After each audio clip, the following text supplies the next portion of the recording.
ना कि चालू हुआ कि नहीं चालू हुआ, तो तक आप भाग जाते हैं। गुड मॉर्निंग बच्चों।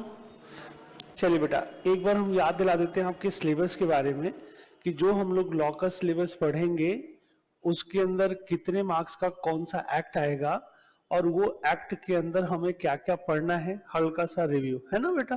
फिर आगे बढ़ते हैं। चलिए अब हम लोग पढ़ते हैं सबसे पहला आपका बिजनेस लॉ।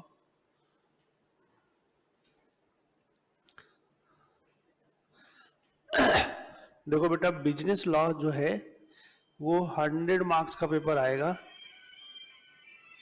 100 मार्क्स का पेपर आएगा जिसके अंदर अभी बताएंगे कैसे कैसे आएगा।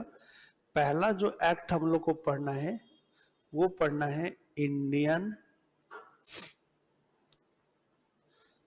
रेगुलेटरी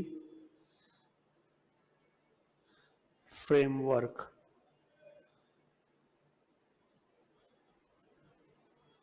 ये है बेटा 6 नंबर का आएगा।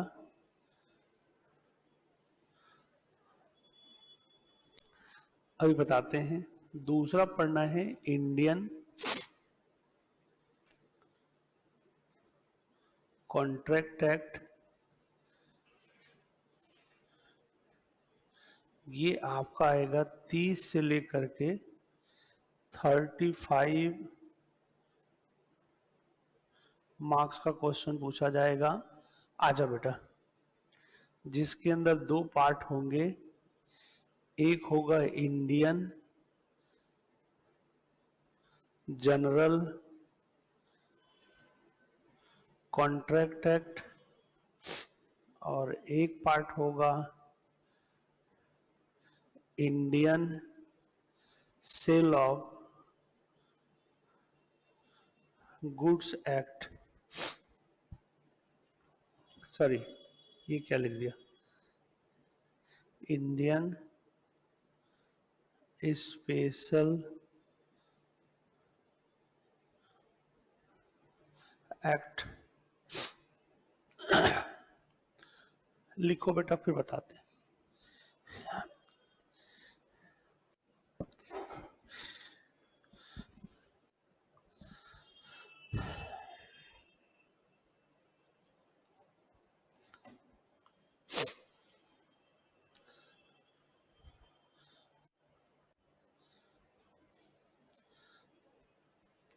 बोलना स्टार्ट करें बेटा। देखो,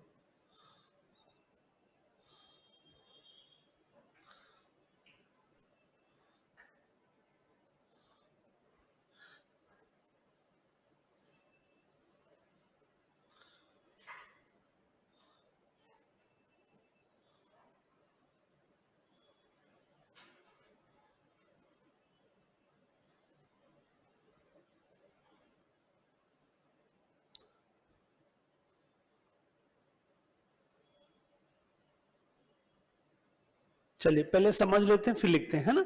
चलिए देखो बेटा, बिजनेस लॉ के अंदर हम लोग को कुल मिलाकर के 6 तो एक्ट पढ़ने हैं। अब एक एक करके पढ़ेंगे और एक इंट्रोडक्शन ऑफ लॉ। तो सबसे पहला आप अपनी बुक में देखेंगे तो सबसे पहली चीज जो दे रखा है पहला चैप्टर वो है इंडियन रेगुलेटरी फ्रेमवर्क, है ना। अब बात करते हैं कि इंडियन रेगुलेटरी फ्रेमवर्क के अंदर हमें पढ़ना क्या है, ये अल्टीमेटली है क्या। ये कोई एक्ट तो है नहीं, कोई स्पेसिफिक किसी चीज से रिलेटेड कानून नहीं है। इंडियन रेगुलेटरी फ्रेमवर्क के अंदर हम लोग को ये पढ़ना है। देखो बेटा, जब कोई कानून बनाया जाता है तो वो कानून अच्छी तरह से काम कर रहा है कि नहीं कर रहा है, इसके लिए गवर्नमेंट का एक डिपार्टमेंट होता है जो उसको लुक आउट करता है, देखता है, राइट ना। जैसे हम बात करें कंपनी की बात करें, जैसे private limited company, public company, ये कंपनी हम लोग बना करके बिजनेस करते हैं। अब ये बिजनेस जो कंपनी बना करके लोग काम कर रहे हैं, क्या company as per the law companies act के अकॉर्डिंग काम कर रही है कि नहीं कर रही है। नहीं कर रही है तो उसके अगेंस्ट क्या एक्शन लेना चाहिए, और कर रही तो बहुत अच्छी बात है। तो उसके लिए एक डिपार्टमेंट गवर्नमेंट ने डिफाइन कर दिया, that will B ministry of corporate affairs, मतलब एमसीए, है ना, जैसे एक बना दिया, तो ये इंडियन रेगुलेटरी फ्रेमवर्क हो गई, मतलब ये इंडियन लॉ जो बना हुआ है उसको रेगुलेट होने में प्रॉपरली जो कंट्रोल करती है बॉडी, वही इसके अंदर पढ़ना है। जैसे बेटा पैसे का हम लेन देन करते हैं, पैसे के लेन देन में कौन कंट्रोल करता है जरा बताओ? आरबीआई। आपने बोल दिया आरबीआई, तो ये आरबीआई क्या है? इंडियन रेगुलेटरी फ्रेमवर्क है। मतलब इंडियन रेगुलेटरी फ्रेमवर्क के अंदर हम बेसिकली ये पढ़ेंगे, सबसे पहले तो ये पढ़ेंगे कि लॉ, बैठ जाओ बेटा, लॉ होता क्या है, इसके अंदर हम लोग पढ़ेंगे क्या। हम हल्का सा आपको रिव्यू बताना चाह रहे हैं कि जो अल्टीमेटली पूरा लॉ के अंदर हम लोग पढ़ने वाले हैं उसमें हम पढ़ेंगे क्या। तो इंडियन रेगुलेटरी फ्रेमवर्क के अंदर हम 3 चीजें पढ़ेंगे। पहली चीज ये पढ़ेंगे कि लॉ की हिस्ट्री क्या है, फर्स्ट टाइम पूरे वर्ल्ड में कहां पे लॉ अप्लाई हुआ था और किस शताब्दी में या कब हुआ था, ये पढ़ेंगे, राइट ना, कहां से लॉ का क्रिएशन हुआ, ये पढ़ेंगे। फिर इंडिया के अंदर लॉ का मतलब क्या होता है, लॉ के कितने ब्रांचेज होते हैं, जैसे इंडिया में लॉ के अंदर 4 टाइप के लॉ होते हैं, उसके अंदर हजारों एक्ट है, वो बात अलग है। जैसे भी पढ़ेंगे हम लोग civil law, criminal law, fundamental law, administrative law, तो ये सब इंडिया के अंदर कौन कौन से लॉ काम करते हैं। फिर इंडिया के अंदर जो लॉ काम करते हैं उसको रेगुलेट करने के लिए इंडिया के अंदर कौन कौन सी बॉडी है।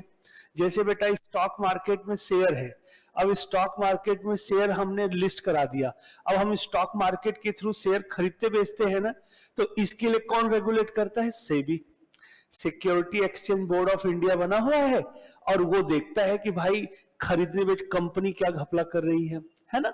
तो यही चीज हम पहले चैप्टर में पढ़ेंगे। इंडियन रेगुलेटरी फ्रेमवर्क के अंदर हम लोग को 3-4 बातें पढ़नी है। पहली चीज ये पढ़नी है लॉ के इंट्रोडक्शन, लॉ की हिस्ट्री पढ़ेंगे, इंडिया के अंदर लॉ कैसे काम करता है वो पढ़ेंगे, और इंडिया के अंदर जो लॉ काम करता है उसको कौन कौन सी ऐसी रेगुलेटरी बॉडी है जो मैनेज एंड कंट्रोल करती है, राइट।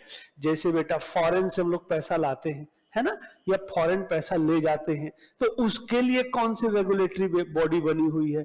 फेमा बनी है, foreign exchange management of act, right ना। ये कानून बना हुआ है कि एक लिमिट तक ही पैसा आप ले जा सकते हो, लिमिट तक ही पैसा ला सकते हो, उससे ज्यादा ले जाओगे तो आपको कस्टम ड्यूटी देनी पड़ेगी। टीवी देखते हो आप लोग, कस्टम ड्यूटी देनी पड़ेगी। तो ये सब सारी चीजें हम इसमें पढ़ेंगे, राइट।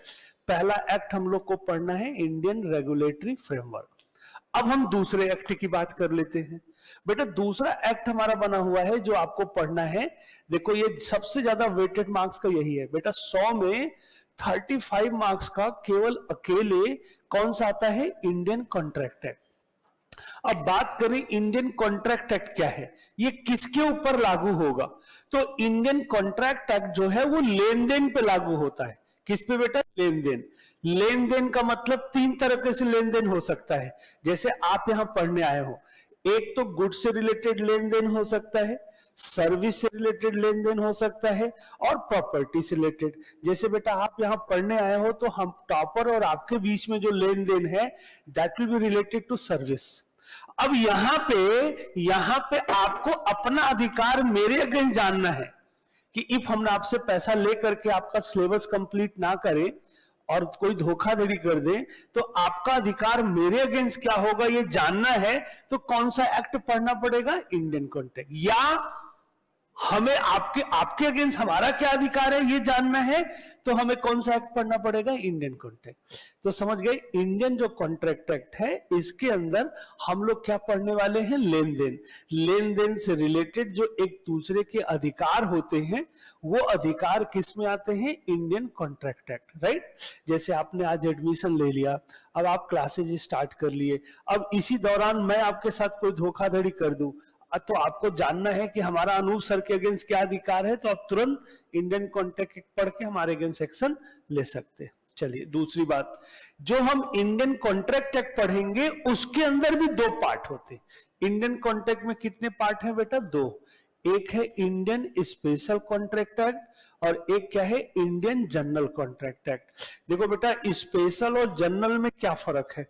स्पेशल और जनरल में फर्क है, देखो बेटा, इसमें क्या होता है, ऐसे लेन देन आएंगे जिस लेन देन में गुड्स का पोजेशन पोजेशन और एज वेल एज गुड्स की ऑनरशिप, गुड्स की ऑनरशिप।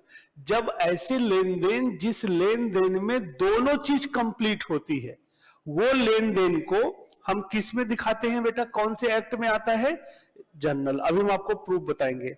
स्पेशल के अंदर क्या होता है, ऐसे लेन देन जो जिसमें गुड्स का possession but not transfer ownership, but बेटा गुड्स की ऑनरशिप जो है वो ट्रांसफर नहीं होती है। जैसे हम लाइव एग्जांपल, मतलब इंडियन कॉन्ट्रैक्ट एक्ट के अंदर भी दो पार्ट आपको पढ़ने हैं, अपने बुक में देखेंगे तो टोटल जो इंडियन कॉन्ट्रैक्ट एक्ट में आपके 9 यूनिट्स हैं, उसमें लास्ट के जो 3 यूनिट्स हैं वो स्पेशल कॉन्ट्रैक्ट से रिलेटेड है। अब दोनों में फर्क क्या है, जैसे आज आप लोग की पहली क्लास है हमारी, एज्यूम करते हैं, बेटा अपना नाम बताओ, अंकित। जैसे हम इसी बच्चे का एग्जांपल ले ले, ये बच्चे की पहली क्लास थी, बच्चा यहाँ पढ़ने के लिए आया और ये जल्दी जल्दी में क्या हुआ, ये भूल गया, पेन लाना भूल गया। अब इसके पास दो ऑप्शन है, जल्दी जल्दी में पेन लाना भूल गया। अब इसके पास दो ऑप्शन है। ऑप्शन नंबर फर्स्ट कि या तो शॉप में जाकर के ये क्या करे बेटा, पेन परचेज कर ले। जैसे ये नीचे शॉप में गया और 10 रुपए शॉपकीपर को दिया और पेन खरीद लाया, तो यहां पे शॉपकीपर और इस बच्चे के बीच में जो कॉन्ट्रैक्ट किया गया दैट विल बी जनरल। कैसे, पेन का पोजेशन लिया, पोजेशन मतलब कब्जा। पेन पहले शॉपकीपर के पास पड़ा हुआ था, बच्चे ने पेन शॉपकीपर से ले आया, पोजेशन भी ट्रांसफर हो गया और पैसा देकर के लाया है, ऑनरशिप भी ट्रांसफर हो गई, दोनों चीज एग्जीक्यूट हो गई। मतलब ये अंकित और शॉपकीपर के बीच में जो कॉन्ट्रैक्ट हुआ that will be covered into the general contract act. अच्छा, स्पेशल की बात कर लेते हैं। बेटा स्पेशल हमने क्या लिखवाया है, जहां पे पोजेशन तो ट्रांसफर हो जाए, कब्जा, लेकिन गुड्स की ऑनरशिप ट्रांसफर ना हो। जैसे लेट सपोज, बेटा नाम बताओ, हर्ष। जैसे ये बच्चा जाने लगा पेन खरीदने के लिए, हमने बोला रुको बेटा हम तुमको दूसरे किसी से दिला देते हैं, और हमने आप लोग में अनाउंस किया कि बेटा जिसके पास एक्स्ट्रा पेन हो काइंडली आप अंकित को दे दो।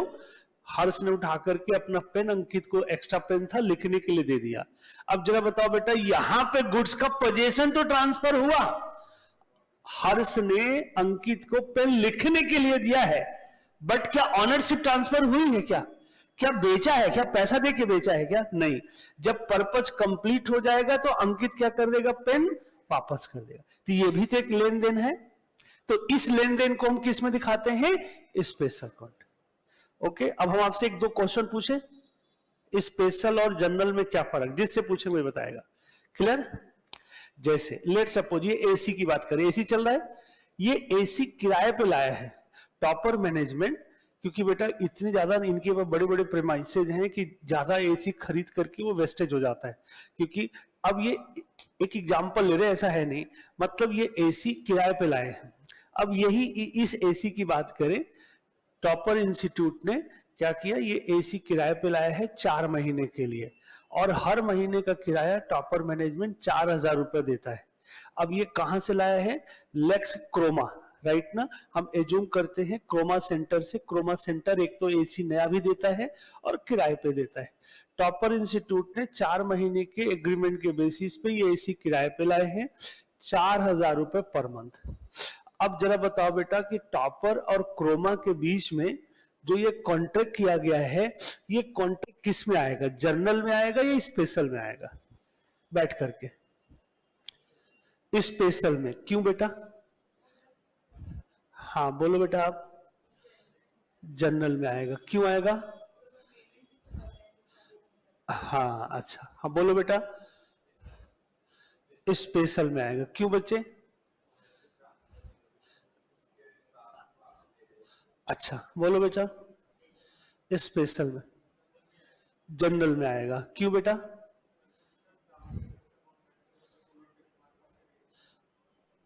फिर से बोलो, हाँ हाँ अच्छा बोलो बच्ची, जनरल में आएगा, स्पेशल में आएगा। बट जनरल में कैसे आएगा? जनरल में पोजीशन के साथ साथ ऑनरशिप भी ट्रांसफर होती। अरे भाई 4 महीने के लिए कब्जा आया है, ऑनरशिप नहीं आई है, क्योंकि 4 महीने के बाद तो हमें एसी वापस ही करना है, तो ये स्पेशल नहीं हुआ। अरे बेटा कोई चीज किराए पे लाते हो तो आपकी चीज हो जाती है क्या? यही बताओ बस आप, आपकी चीज होती है वो, किराए पे लाते हो आपकी चीज हो जाती है। फिर आप जस्ट लाइक रखवाले होते हैं डेली, जब आपका पर्पज कंप्लीट हुआ वो आपको वापस करना पड़ेगा, वापस करना पड़ेगा तो ऑब्वियस सी बात है कि ऑनरशिप तो ट्रांसफर हुई ही नहीं, और जब हुई ही नहीं तो किस में आएगा बेटा? Special contract. एक लास्ट क्वेश्चन, जैसे अभी ये बच्चा हर्ष बच्चा बैठा था, इस बच्चे का मोबाइल नीचे गिरा और बंद हो गया, मतलब कुछ प्रॉब्लम आ गई। अब ये बच्चा शॉपकीपर के पास गया, बोला भाई ये मोबाइल आप ठीक कर दीजिए और कितना रुपए लोगे? शॉपकीपर ने बोला 500 रुपए लेंगे, ठीक करके दे देंगे, लेकिन ये मोबाइल कल आपको ले जाना है। अब हर्ष ने 500 रुपए दिया और मोबाइल शॉपकीपर को दे दिया। अगले दिन हर्ष 500 मोबाइल अपना ले आया ठीक करने के बाद। अब ये बताओ शॉपकीपर और हर्ष के बीच में जो कॉन्ट्रैक्ट है, हर्ष बेटा तुम ही बताओ वो कौन सा लेन देन है? स्पेशल है, जनरल है। क्यों जनरल है बेटा? अच्छा, ये जो शॉपकीपर को मोबाइल दिया है ठीक करने के लिए, तो क्या शॉपकीपर के पास ऑनरशिप ट्रांसफर हो गई है क्या? फिर हाँ बोलो बेटा, बच्चे बेटा स्पेशल है ना। अरे भाई शॉपकीपर को मोबाइल ठीक करने के लिए दिया है, तो पोजीशन तो शॉपकीपर के पास गया है, क्या ऑनरशिप शॉपकीपर का मोबाइल हो गया क्या? शॉपकीपर को ठीक करने के बाद वापस करना है ना, तो जब करना है तो ऑनरशिप तो ट्रांसफर हुई ही नहीं, और जब हुई ही नहीं तो वो किस में आ जाएगा? Special contract. अब आगे बढ़े, चलिए बेटा नेक्स्ट पढ़ते हैं। देखो 2 एक्ट तो हमने बता दिए कौन कौन से पढ़ने हैं, अब तीसरी बात करते हैं।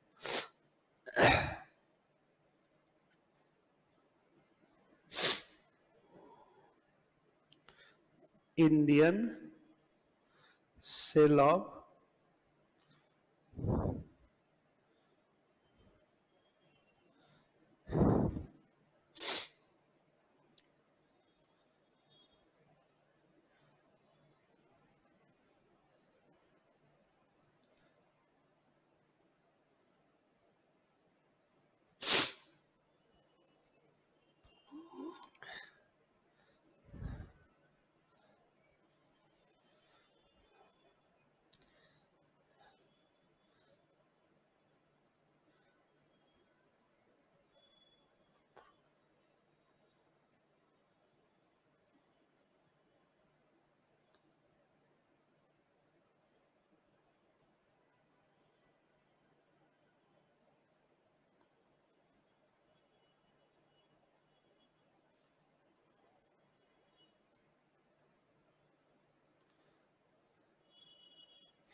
अभी बताएंगे बेटा।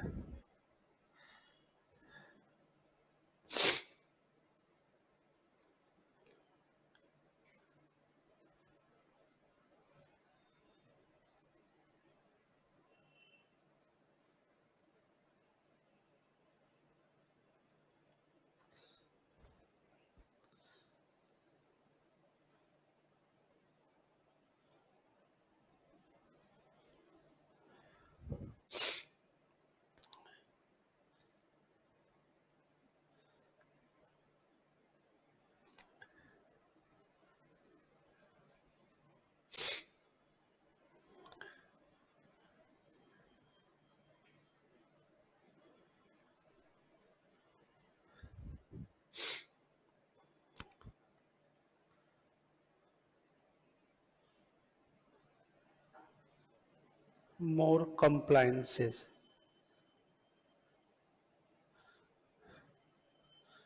and formalities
अभी बताएंगे बेटा।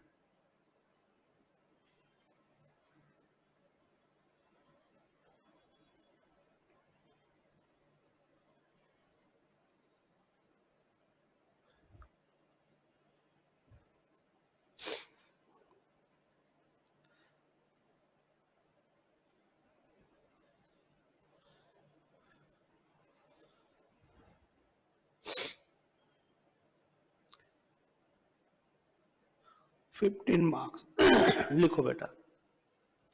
कॉपी कहाँ है आपकी? है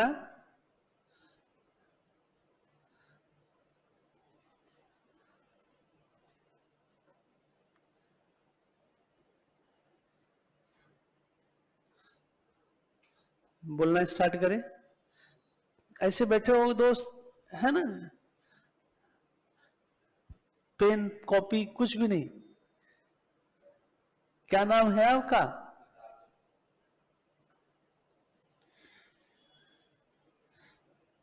देखो बेटा, पढ़ना ना पढ़ना अलग चीज है ना?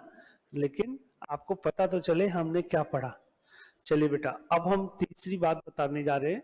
पहला एक्ट हमने इंडियन रेगुलेटरी फ्रेमवर्क बताया कि इंडियन रेगुलेटरी फ्रेमवर्क के अंदर क्या चीजें हमें पढ़नी है। दूसरी बात हमने बताई कि हम लोग को दूसरी चीज पढ़नी है Indian contract act. Indian contract act के अंदर दो पोर्शन है, जनरल कॉन्ट्रैक्ट एक्ट और कौन सा है बेटा? स्पेशल। इसके बाद बात आता है, इसके बाद और हम लोग को क्या पढ़ना है? नेक्स्ट पढ़ना है बेटा Indian sale of good act. Indian sale of good act भी 12 से लेकर के 15 नंबर का क्वेश्चन पूछा जाता है। इस 12 to 15 मार्क्स के बीच में जो क्वेश्चन पूछा जाएगा, ओके। अब बात करते हैं कि सेल ऑफ गुड एक्ट के अंदर हम लोग को क्या पढ़ना है। जैसे हमने इंडियन कॉन्ट्रैक्ट एक्ट में बढ़ा दिया कि लेन देन से रिलेटेड ट्रांजैक्शंस पढ़ने हैं, तो बेटा सेल्स ऑफ गुड एक्ट के अंदर भी बेसिकली हमें लेन देन से ही रिलेटेड ट्रांजैक्शंस पढ़ने होते हैं। लेकिन दोनों में बस ये डिफरेंस होता है कि जो इंडियन कॉन्ट्रैक्ट एक्ट है इसके अंदर तीन चीजें इन्वॉल्व होती हैं कि हम गुड्स से रिलेटेड भी ट्रांजैक्शंस को इन्वॉल्व करते हैं, सर्विस से रिलेटेड ट्रांजैक्शन को इन्वॉल्व करते हैं और प्रॉपर्टी से रिलेटेड ट्रांजैक्शंस को इन्वॉल्व करते हैं। जबकि जो सेल ऑफ गुड एक्ट है ये केवल प्रोविजन, यहां लिखा only to be related for the sale या परचेज ऑफ गुड्स। देखो बेटा क्या होता है कि सेल्स ऑफ गुड एक्ट के अंदर वही लेन देन आएंगे जो लेन देन गुड्स से रिलेटेड किया जाए। मतलब गुड्स को हम खरीदने बेचने के लिए कोई लेन देन करते हैं, वही लेन देन केवल सेल ऑफ गुड एक्ट में आएगा। मतलब इससे एक बात और भी पता चली, ये पता चली कि जब हम गुड्स का लेन देन करते हैं तो उस पर दो कानून अप्लाई होते हैं। एक कानून तो लेन देन हुआ मतलब इंडियन कॉन्ट्रैक्ट एक्ट, और एक कानून कौन सा अप्लाई होगा? Indian sale of good act. जैसे हमारे हाथ में ये पेन है, अब ये गुड्स ही तो है, गुड्स का मतलब कोई मूवेबल प्रॉपर्टी है। अब इसको हम बेचने खरीदने के लिए एग्रीमेंट करें तो इस पे दो तरह के कानून अप्लाई हो जाएगा, एक कॉन्ट्रैक्ट एक्ट का और एक सेल ऑफ गुड एक्ट का। तो जिस एक्ट के अकॉर्डिंग हमारे पास ज्यादा राइट होगा वही हम अडॉप्ट कर लेंगे। लेकिन यही आपने टॉपर के साथ कॉन्ट्रैक्ट किया है, वो किस तरह का हो गया बेटा? सर्विस से रिलेटेड। क्या है? टॉपर के साथ आपका जो कॉन्ट्रैक्ट है वो सर्विस से रिलेटेड है। तो क्या वो goods sale of good act में डील करेगा? क्या सेल ऑफ गुड एक्ट में आएगा क्या? बेटा टॉपर के साथ जो आपने कॉन्ट्रैक्ट किया है, क्या ये contract sale of good act में डील करेगा कि नहीं करेगा? सेल ऑफ गुड एक्ट में आएगा कि नहीं आएगा? नहीं आएगा। क्यों नहीं आएगा? क्योंकि ये सर्विस है। यही चीज हम बताना चाह रहे हैं कि सेल ऑफ गुड एक्ट में वही ट्रांजैक्शंस कवर होते हैं जो किससे रिलेटेड होते हैं?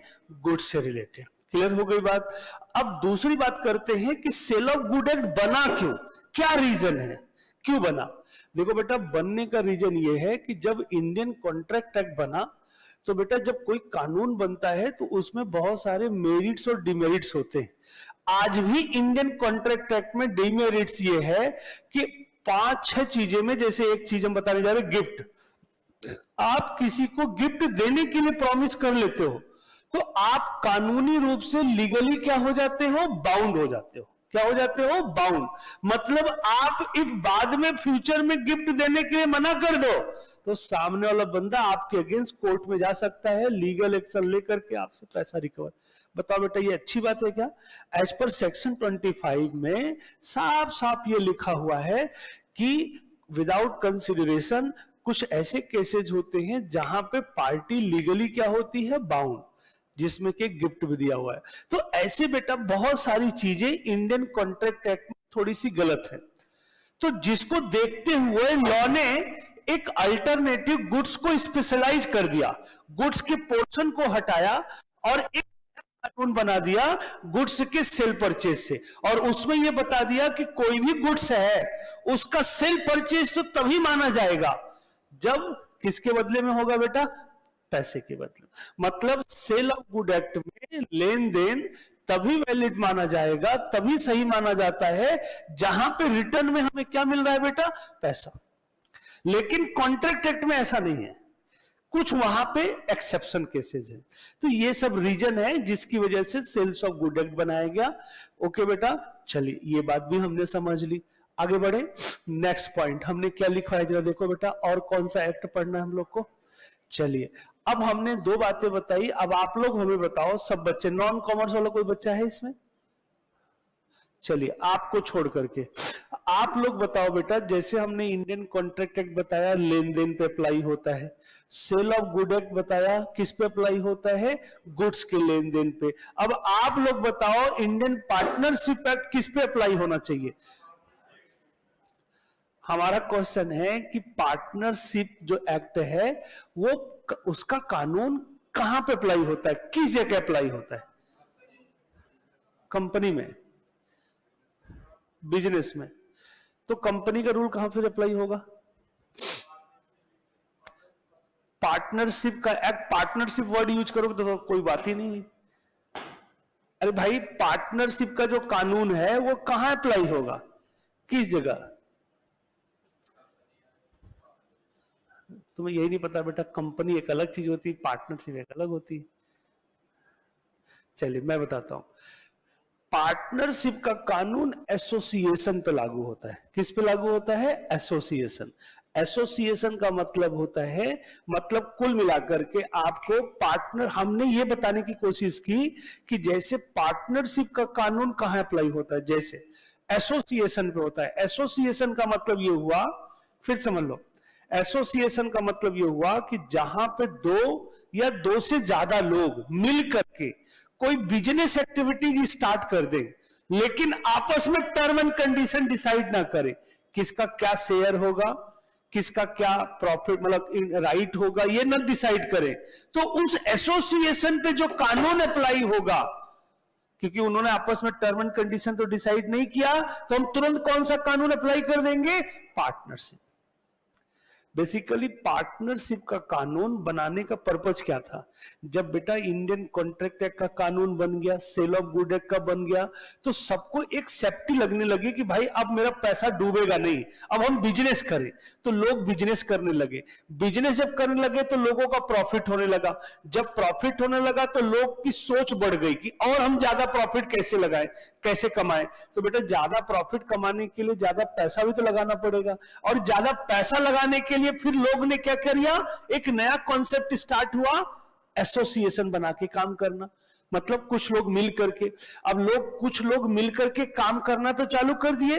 उस जमाने में कोई कानून होता नहीं था बेटा, शुरू में सबके बीच में रिलेशन बढ़िया रहता है, लेकिन जहां पैसा आ गया, प्रॉफिट हुआ, वो बोले कि भाई हम ज्यादा मेहनत करते हैं, हम ज्यादा पैसा लेंगे। दूसरा बोलता है भाई हमने पैसा ज्यादा लगाया, हम ज्यादा पैसा लेंगे। डिस्प्यूट क्रिएट हो जाता था, क्योंकि उस जमाने में कोई कानून नहीं होता था। तो गवर्नमेंट ने ये सब देखते हुए डिस्प्यूट को रिजॉल्व करने के लिए एक कानून बना दिया कि जहां पे कुछ लोग मिलकर के काम करें और आपस में टर्म एंड कंडीशन डिसाइड नहीं किया है, तो वहां पे कौन सा कानून लगेगा? Indian partnership. तो उसमें जो कानून, जैसे आप अकाउंट पढ़ते हो, कभी शेयरिंग रेशियो नहीं दिया होता है, तो आपको सर लोग बताते हैं इक्वली बांट दो। ये इक्वली कहां लिखा हुआ है? पार्टनरशिप में लिखा हुआ है। समझ गए? तो ये हमने बताया। अब हम बात करते हैं कि जो पार्टनरशिप एक्ट है, जब ये कानून बना तो हमेशा कुछ मेरिट्स और कुछ क्या होते हैं बेटा, डिमेरिट्स होते हैं। तो मेरिट्स तो इसके अंदर एक ही है, क्या पार्टनरशिप का बिजनेस हम स्टार्ट करते हैं तो हमें ज्यादा फॉर्मेलिटीज और कंप्लायंसेस की जरूरत नहीं होती है।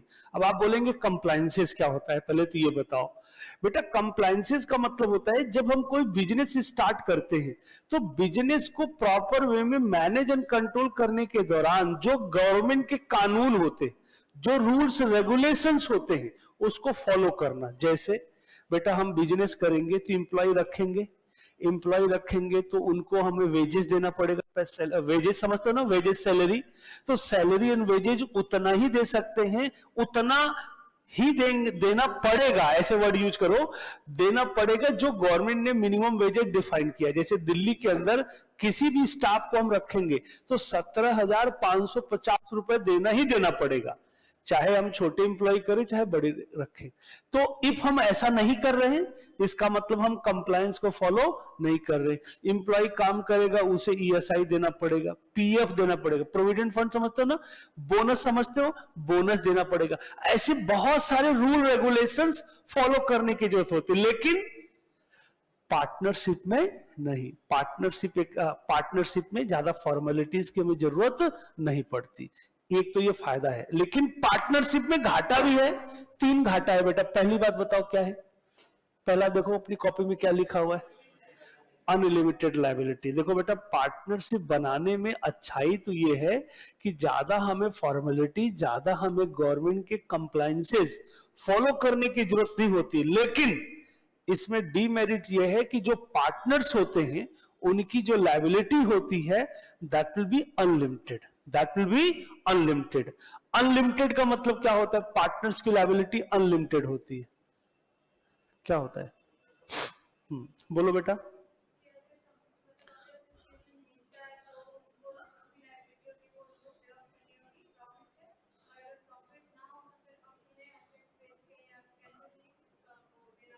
यस बच्ची एकदम सही बोल रही है। पर्सनली मतलब अनलिमिटेड लायबिलिटी का मतलब क्या होता है, देखो बेटा आप लोग देख लो, अनलिमिटेड लायबिलिटी यहां पे लिखा है कि जो पार्टनर्स होते हैं उनके अंदर डिमेरिट्स पार्टनरशिप में ये है कि पार्टनर्स की लायबिलिटी क्या होती है बेटा, अनलिमिटेड। अनलिमिटेड का मतलब ये हुआ, इधर देखिए जो बच्ची ने बोला, जैसे एक पार्टनरशिप फर्म है, इसके अंदर ए और बी 2 पार्टनर हैं।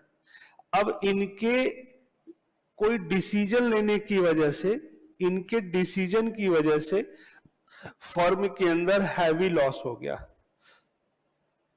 और लॉस होने की वजह से इन्हें क्या करना पड़ेगा बेटा, डिसॉल्व करना पड़ा फर्म को। और डिसॉल्व का मतलब क्या होता है, एसेट्स, जो भी एसेट्स है उसको बेचना। जैसे इनके पास एसेट्स कितने की थी, 15 लाख रुपए की, और इनके पास लायबिलिटी कितनी थी, 25 लाख की। अब जरा बताओ बेटा कि अभी भी 10 लाख रुपए डेफिसिट है, हमें और पैसा लाके देना है।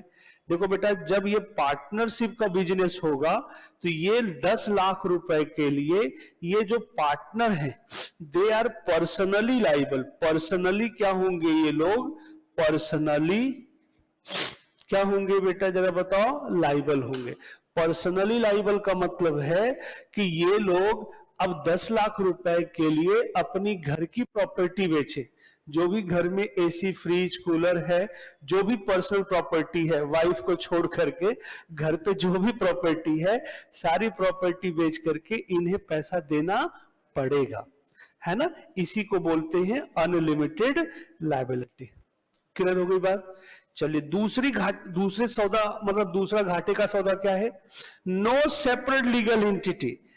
बेटा नोट सेपरेट लीगल एंटिटी का मतलब होता है कि जो यहां पे पी लिखा हुआ है, पार्टनरशिप जो भी इसका नाम है पी, इसकी कोई पहचान नहीं होती। पहचान किसकी बदौलत होती है, पार्टनर्स के। मतलब पार्टनरशिप के नाम से हम कोई लेन देन नहीं कर सकते, हमेशा लेन देन किसके नाम पे किया जाता है, पार्टनर्स।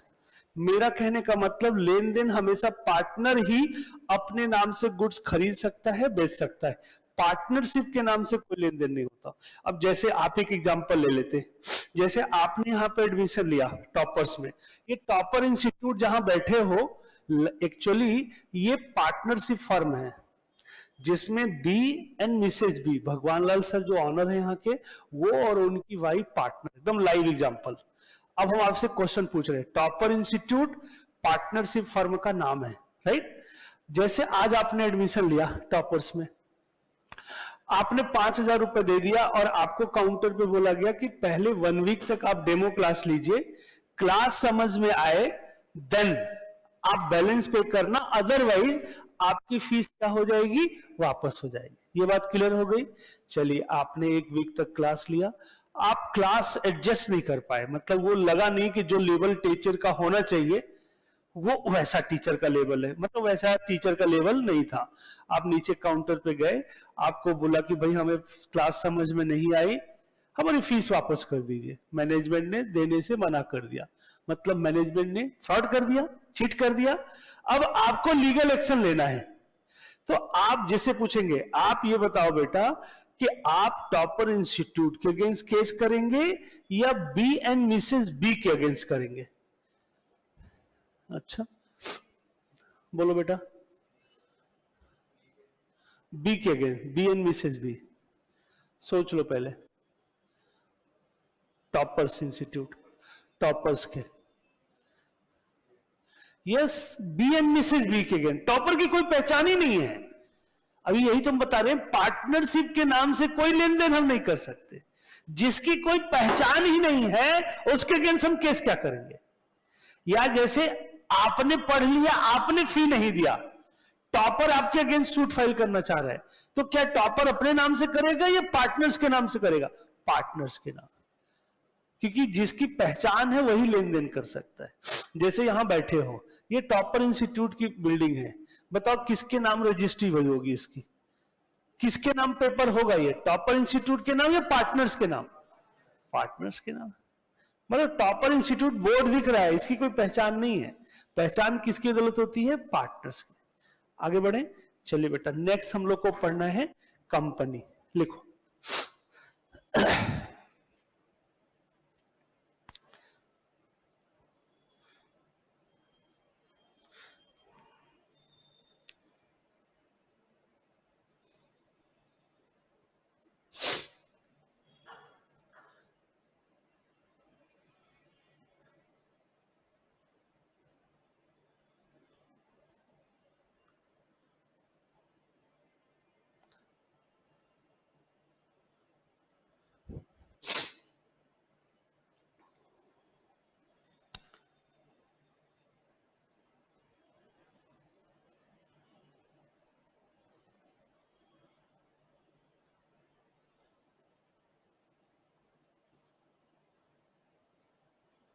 Members,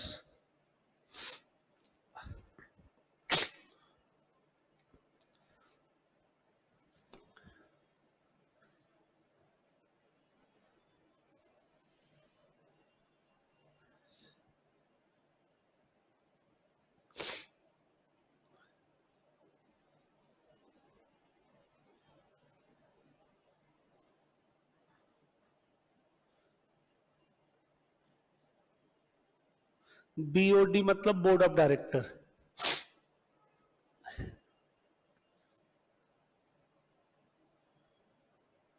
consent.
लिखो बेटा।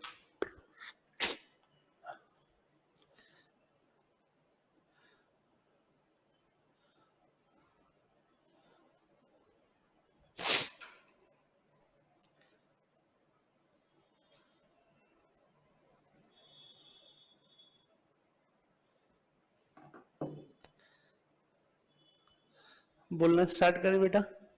देखिए, और हम लोग को क्या क्या पढ़ना है, हम लोग को नेक्स्ट पढ़ना है, क्या लिखा हुआ है, इंडियन कंपनीज एक्ट। देखो बेटा, पार्टनरशिप एक्ट का जब कानून बना तो उसमें क्या प्रॉब्लम थी जरा बताओ। उसमें ये प्रॉब्लम थी कि भाई आप बिजनेस करेंगे और कहीं आपके बिजनेस में लॉस हो गया तो उस लॉस को पे करने के लिए आपको अपनी प्रॉपर्टी बेचनी पड़ जाएगी। मतलब जो दादा परदादा से प्रॉपर्टी मिली है, जो आपको इनहेरिटेंस में आई है, वो भी बिक जाएगी। तो देखा जाए ये तो गलत है ना। तो लोग थोड़ा सा बिजनेस करने से हेजिटेट होने लगे। लोगों को लगा कि भाई हम क्यों दिमाग लगाएं, पता चला हमारे गलत डिसीजन की वजह से लॉस हो जाए तो हमारे घर की प्रॉपर्टी बेच करके देनी पड़ जाएगी। तो लोग थोड़ा हेजिटेट हो रहे थे। दूसरा डीमेरिट पार्टनरशिप में क्या था कि कोई भी फर्म का पार्टनर अपनी हिस्सेदारी बेचना चाहता है। पार्टनरशिप में लिखवाया था हमने no share transfer. No share transfer का मतलब होता है कि कोई भी फर्म का पार्टनर अपनी हिस्सेदारी बेचना चाहता है तो वो तब तक नहीं बेच सकता जब तक कि अदर पार्टनर से कंसेंट ना ले। देखो हमने लिखवाया है, पार्टनरशिप में लिखवाया है नो शेयर ट्रांसफर। इसका मतलब गलत है ना बेटा। अब जरा बताओ, हमारी चीज है, हमें पैसे की जरूरत है, बट हम अपनी चीज नहीं बेच सकते जब तक कि अदर लोग से कंसेंट ना ले लें। तो ये गलत है कि नहीं है। ये भी थोड़ी डिमेरिट्स वाली बात थी और पार्टनरशिप की पहचान भी नहीं होती थी। तो गवर्नमेंट ने ये देखते हुए, क्योंकि देखो बेटा गवर्नमेंट कैसे चलती है, हमारे आपके इनकम पे जो हम लोग टैक्स देते हैं उसी से गवर्नमेंट चलती है। इकोनॉमिक्स आप पढ़ के आए होंगे।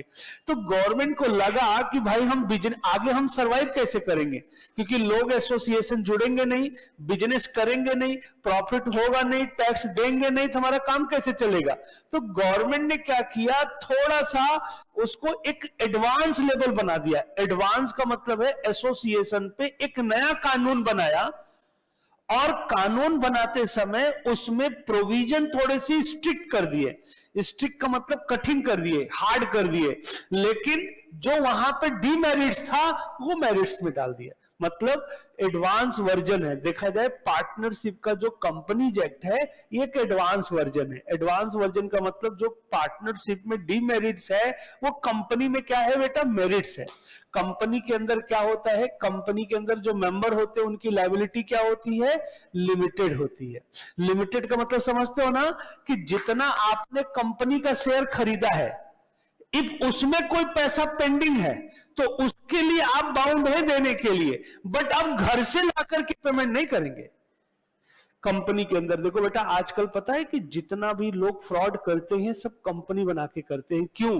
क्योंकि कंपनी के अंदर क्या है, जैसे आपने टीवी देखते हो नीरव मोदी और ये जितने लोग घपला करके इंडिया से भागे हैं, ये भागने का पर्पज यही है कि ये लोग कंपनी बना करके, क्योंकि कंपनी के अंदर जो मेंबर्स होते हैं वो उनकी लायबिलिटी क्या होती है, लिमिटेड। आपने जितना शेयर खरीदा उतना शेयर का पैसा आप दे दीजिए, फिर कंपनी के डायरेक्टर बन करके जो भी आप धोखाधड़ी पैसा लोगों से लेकर के यूटिलाइज करके न पैसा वापस करो तो वो आपके अगेंस्ट कोर्ट में नहीं जा सकते, क्योंकि कंपनी एक अलग चीज होती है, कंपनी के जो मेंबर्स होते हैं वो अलग चीज होते हैं। देखो बेटा हमने कंपनी में लिखा है कि कंपनी की अपनी सेपरेट लीगल एंटिटी होती है। सेपरेट का मतलब अपनी खुद की पहचान होती है। कंपनी एक अलग चीज है, मेंबर एक अलग चीज है। मतलब कंपनी कुछ गड़बड़ी करती है तो आप मेंबर के अगेंस्ट कोर्ट में नहीं जा सकते। पार्टनरशिप में पार्टनरशिप गलती करती है तो पार्टनर्स के अगेंस्ट कोर्ट में जा सकते हो। तो लोग इसका बेनिफिट उठाते हैं। तो कंपनी के अंदर देखो मेरिट्स में क्या है बेटा, मेंबर की लायबिलिटी क्या होती है, लिमिटेड। कंपनी के अंदर कोई भी मेंबर शेयर होल्डर है अपने शेयर को क्या कर सकता है, कभी भी बेच सकता है।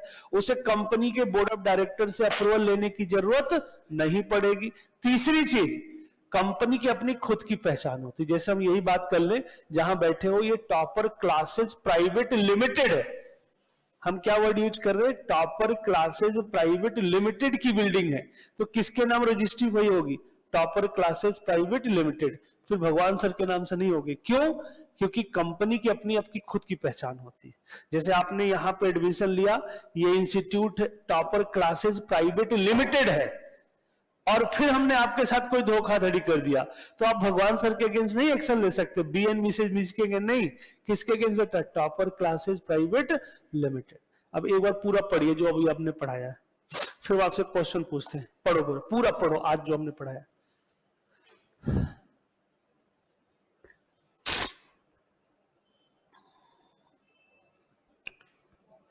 हाँ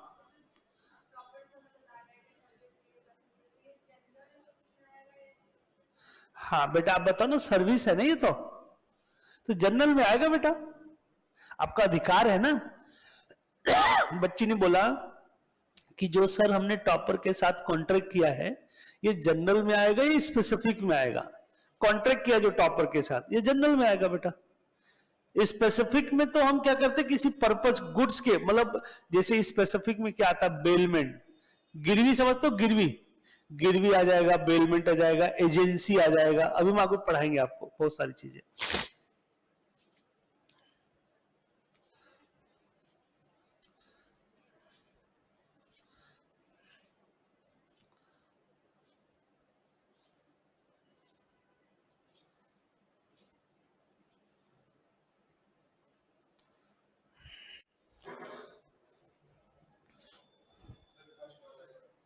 हाँ बेटा, हाँ फर्स्ट वाला कौन सा? हाँ, बच्ची ने बोला कि सर आपने जो अभी इंट्रोडक्शन में बताया था, इंडियन रेगुलेटरी फ्रेमवर्क, एक हमने बताया था, सबसे पहला जो हमें पढ़ना है, 6 नंबर का क्वेश्चन आएगा, इंडियन रेगुलेटरी फ्रेमवर्क। ये क्या होता है? इंडियन रेगुलेटरी फ्रेमवर्क के अंदर हम लोग को 5 चीजें पढ़नी है। सबसे पहली चीज ये पढ़नी है कि इसके अंदर लॉ की हिस्ट्री पढ़नी है, कि first time all over world में लॉ कहां पे लागू हुआ था, राइट ना, उसका क्या पैटर्न था, ये सब इंट्रोडक्शन आपने पढ़ा होगा हिस्ट्री में। ओके, इसका क्या पैटर्न हुआ करता था, इंडिया में फर्स्ट टाइम लॉ कब अप्लाई हुआ, और इसका क्या पैटर्न है ना बेटा। 26 जनवरी हम लोग मनाते हैं ना, ये क्यों है? इसीलिए इसी दिन से कानून इंडियन कॉन्स्टिट्यूशन स्टार्ट हुआ था। फिर इंडिया के अंदर कौन कौन से लॉ होते हैं उसके बारे में सीखेंगे, और इंडियन रेगुलेटरी फ्रेमवर्क का मतलब जो इंडिया में लॉ बनाए गए हैं, उस लॉ को मैनेज एंड कंट्रोल करने के लिए कौन कौन से रेगुलेटरी, इंडियन रेगुलेटरी फ्रेमवर्क है, कौन कौन से ऐसे डिपार्टमेंट्स है जो बेसिकली उसको क्या करते हैं, मैनेज एंड कंट्रोल करते है ना। जैसे पैसे के लिए कौन सा एक्ट का अपनाया गया, आरबीआई, पैसे का लेन देन करते हैं उस पर किसका कंट्रोल है, कौन सी इंडियन रेगुलेटरी बॉडी काम करती है, आरबीआई। कंपनी के लिए एमसीए है ना, जैसे पैसा फॉरेन से इंडिया आता जाता है उसके लिए फेमा है ना, ऐसे सब केसेस होते हैं। देखा नहीं अभी पेटीएम के ऊपर 2000 करोड़ का पेनल्टी लगा दिया था, क्यों बेटा? इसलिए लगा दिया था कि क्योंकि बेटा आप बिना आरबीआई के लाइसेंस के थोड़ी ना काम कर सकते हो, पैसे का लेन देन। जो लोग ब्याज पे पैसा देते हैं वो क्राइम है, पता है आप लोग को कि नहीं? ब्याज पे हम पैसा नहीं दे सकते, ब्याज पे पैसा तभी दे सकते हैं जब हम आरबीआई से परमिशन लेंगे। जो लोग करते हैं ना, कभी लिख करके देखो, लिखा पढ़ी नहीं करते वो लोग, और करते होंगे तो वो पढ़े लिखे नहीं है, उसका पेपर दिखा दो तो क्रिमिनल ऑफेंस है, नॉन वेलेबल ऑफेंस है, 6 महीने की सजा है, जिसमें आपको कोई जमानत नहीं है। क्यों? क्योंकि ये हर आदमी नहीं कर सकता ना आरबीआई के अलावा।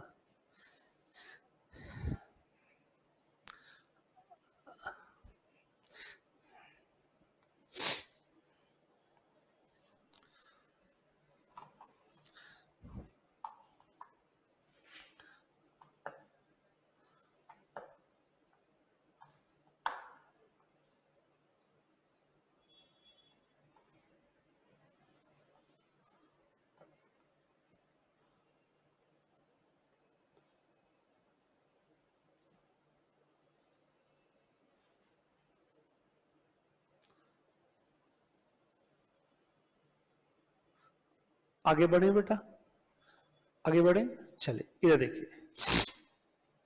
इसके बाद हम लोग को क्या पढ़ना है, इसके अलावा पढ़ना है इंडियन नेगोशिएबल इंस्ट्रूमेंट एक्ट। ये क्या होता है, ये क्यों पढ़ेंगे? जैसा कि हमने बताते गए आपको कि हर लॉ एक्ट के अंदर बताया, कुछ न कुछ चीजें बताई जिससे कि हम आसानी से आइडेंटिफाई कर सकते हैं। अच्छा, कोई आपसे बोल दे कि बताइए इंडियन पार्टनरशिप एक्ट और इंडियन कंपनीज एक्ट दोनों तो एसोसिएशन पे लागू होते हैं, तो दोनों में डिफरेंस क्या है? दोनों पे ये डिफरेंस होता है कि पार्टनरशिप में जो एसोसिएशन होता है ये जरूरी नहीं है कि वो रजिस्टर्ड हो, समझ गए ना? और कंपनी के अंदर जो एसोसिएशन होता है वो तभी कंपनी माना जाएगा जब रजिस्टर्ड हो। जब तक एसोसिएशन कंपनी में रजिस्टर्ड नहीं होगा तब तक कंपनी एग्जिस्टेंस में नहीं आती है ना बेटा? दोनों में ये डिफरेंस है, वो एसोसिएशन होता है और कंपनी एक रजिस्टर्ड एसोसिएशन होता है। रजिस्टर्ड का मतलब समझ गए ना? जब तक हम कंपनी को आरओसी में, एमसीए में रजिस्टर्ड नहीं कराएंगे तब तक कंपनी एग्जिस्टेंस में नहीं आती है। ये सब कुछ डिफरेंसेस हैं। चलिए अब हम बात करते हैं नेगोशिएबल। नेगोशिएबल का मतलब क्या होता है? देखो बेटा, जैसे हमने आपको बताया था कि जब हम लेन देन करते हैं तो लेन देन किस में करते हैं? एक साइड से गुड्स या सर्विस की बात करते हैं, दूसरी साइड से किसकी बात होती है? पैसे की। तो जो मॉनेटरी पेमेंट है, कैश के अलावा ऐसी कौन कौन सी चीजें हैं जिसे हम कैश मानते हैं? ये सारी चीजें कहां पढ़ेंगे हम? Negotiable instrument.